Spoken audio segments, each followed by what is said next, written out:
여러분 안녕하십니까? 김민전 국민의힘 의원이 한동훈 당원 게시판 여론조작 게이트와 관련해 한동훈이 주장하는 조작과 보복이라는 항변은 전혀 설득력이 없다면서 그럼에도 한동훈이 억울한 부분이 있다면 재심에 응하라고 직격탄을 날렸습니다. 김 의원은 또 한동훈 제명 문제와 관련해서 당이 어설픈 봉합을 한다면 국민의힘 문을 두드리는 2030을 실망시킬 것이며 여론 조작도 아무렇지 않게 여기는 정당이 민주당의 부정부패를 질타한다면 똥 묻은 개가 겨 묻은 개를 질타하는 격이 될 것이라고 일침을 날렸습니다. 이 소식과 함께 MBC가 생중계한 가운데 어제 전라북도 전주에서 열린 이재명 정권 총리 김민석의 소위 국정설명회에서 자유우파 청년단체인 자유대학 소속 전북대 학생이 대활약을 한 내용도 전해드리겠습니다. 먼저 김민전 의원은 오늘 장동혁 대 한동훈 갈등이라는 언론의 프레임에 동의할 수 없다. 당 정체성 전쟁이라는 진단에도 더욱 동의할 수 없다면서 윤석열 대통령이 탄핵에 이르는 과정에 대한 책임을 물어서 소위 배신자론에 대한 징계에 나서는 것이라면 친윤과 반윤의 갈등 혹은 당 정체성의 전쟁이라는 진단이 타당하다. 그러나 탄핵 이후의 국민의힘은 그런 계파 갈등이나 정체성 전쟁을 벌일 힘도 여유도 없었다고 밝혔습니다.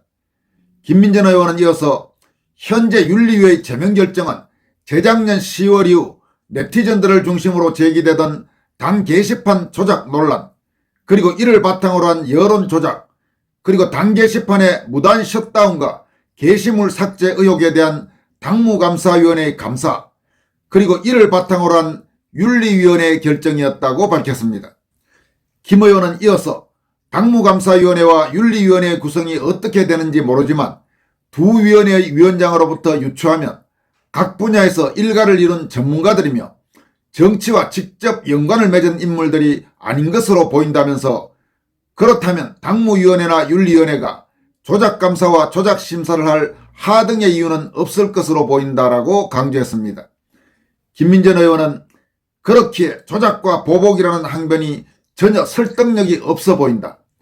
그럼에도 억울한 부분이 있으면 재심에 응하는 것이 옳다고 하겠다 하면서 감사와 심사에 오류가 있다는 게 확인되지 않은 상황에서 어설픈 봉합을 한다면 우리 당의 문을 두드리는 2030을 실망시키는 것이 될 것이다. 또 여론 조작도 아무렇지 않게 여기는 정당이 민주당의 부정부패를 질타한다면 변견, 즉 똥 묻은 개가 겨 묻은 개를 질타하는 격이 될 것이다 라고 따끔하게 일침을 날렸습니다. 여러분, 김민전 의원의 지적이 100번 옳은 이야기죠. 지금 같은 이런 상황, 거의 명백하게 한동훈과 그 가족들이 저지른 천인공노할 짓이 사실상 확인됐다고 할 수 있는, 그러니까 지금 한동훈이 계속 입으로 무슨 조작이니 뭐니 말은 하면서도 실제적으로 어떤 일이 있었는지 공개 검증에 일절 응하지 않는다고 봐야 되겠죠.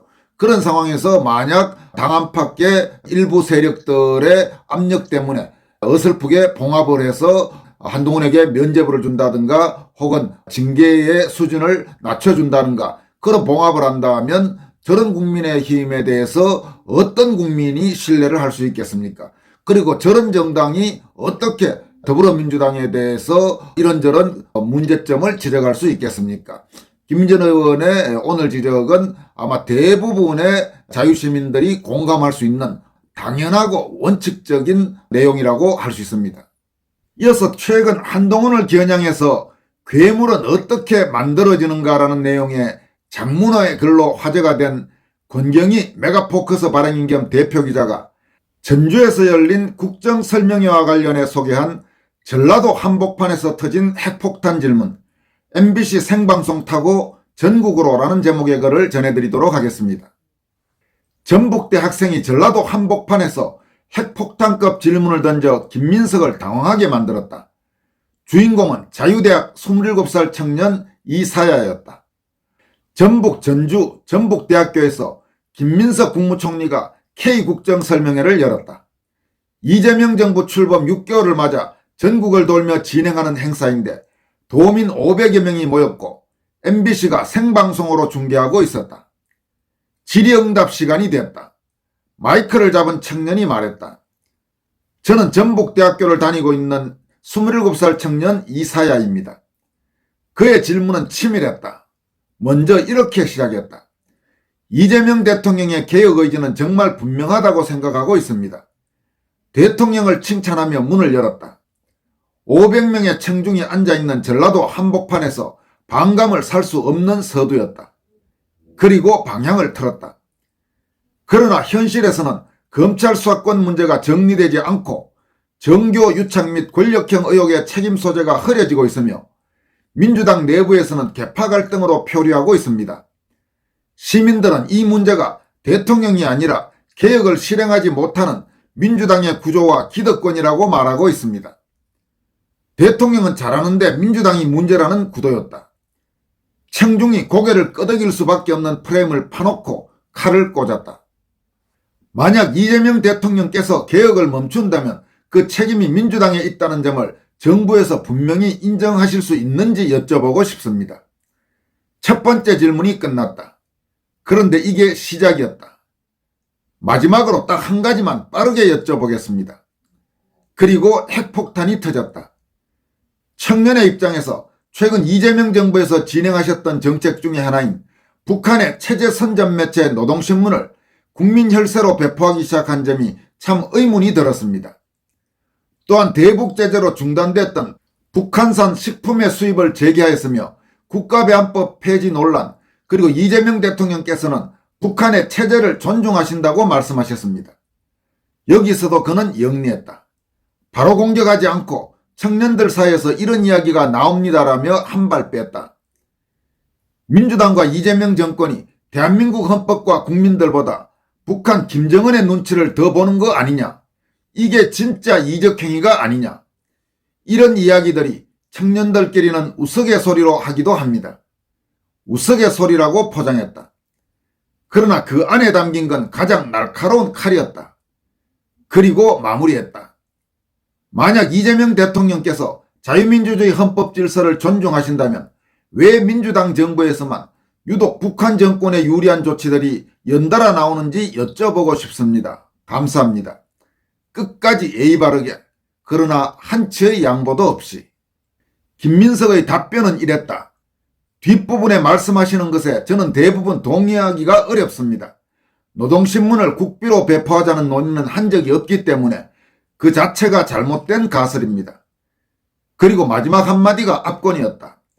오히려 그런 틀린 얘기를 안 했으면 좋겠다고 가서 설득해 주시는 역할을 해주시면 감사하겠다. 질문한 청년에게 가서 설득이나 해라고 한 것이다. 북한산 식품 수입 재개에 대해서는 답변이 없었다. 국가보안법 폐지 논란에 대해서도 없었다. 북한 체제 존중 발언에 대해서도 없었다. 왜 민주당 정부에서만 친북 조치가 나오느냐는 질문에도 없었다. 노동신문 하나만 부인하고 나머지는 그냥 넘어갔다. 군경희 대표는 이렇게 어제 그 전주의 국정설명의 질문과 답변 상황을 소개한 뒤에 다음과 같이 진단했습니다. 이게 왜 대단한 일일까? 장소가 전라도다. 민주당의 절대 텃밭, 대선에서 이재명이 80% 넘게 득표한 그곳이다. 그 한복판 전주에서, 전북대학교에서 민주당 지지자들 500명이 앉아있는 바로 그 자리에서 이런 질문이 나왔다. 게다가 MBC 생방송이었다.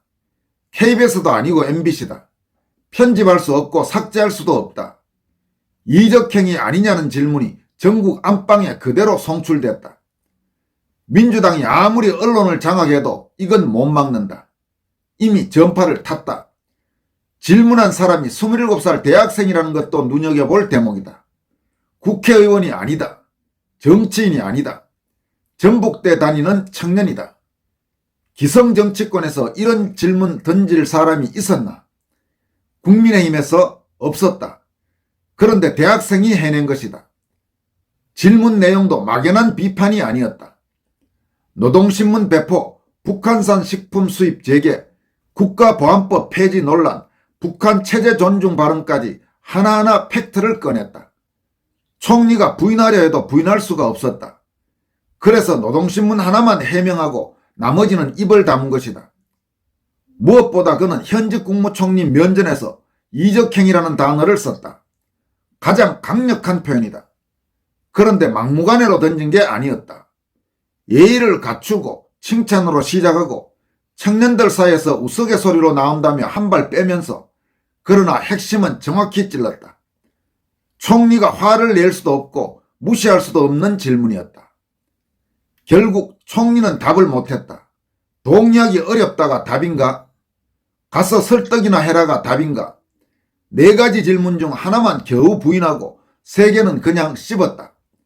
이게 대한민국 국무총리의 답변이다. 그리고 그 장면이 전국에 생중계됐다. 권경인 대표는 마지막으로 다음과 같이 강조했습니다. 기성언론은 침묵했다. 유튜브는 수익 정지시켜 침묵시켰다. 집회는 묻혔다. 그렇게 막으면 끝인 줄 알았을 것이다. 그런데 그 목소리가 MBC 생방송을 탔다. 민주당 텃밭 한복판에서 민주당이 장악한 방송을 통해 전국으로 퍼져나갔다. 막으려던 자들의 카메라로 막으려던 자들의 전파를 타고 자유대학 이사야 큰일 했다. 다른 지역도 아니고 바로 이 전라도 전주에서 전북대 학생이 김민석을 앞에 두고 MBC가 생중계하는 그런 방송을 통해 정말 아주 핵심적인 질문들을 모두 한 것입니다. 꼼짝없이 김민석을 KO시켰다. 김민석을 KO시킨 정도가 아니고 이재명을 KO시키고 MBC를 KO시키고 한국의 좌익 세력을 KO시키고 비겁하기 짝이 없는 한국의 소위 조중동까지 KO시킨 통쾌한 대활약이라고 할 수 있습니다. 지금까지 권순할TV였습니다. 여러분 고맙습니다.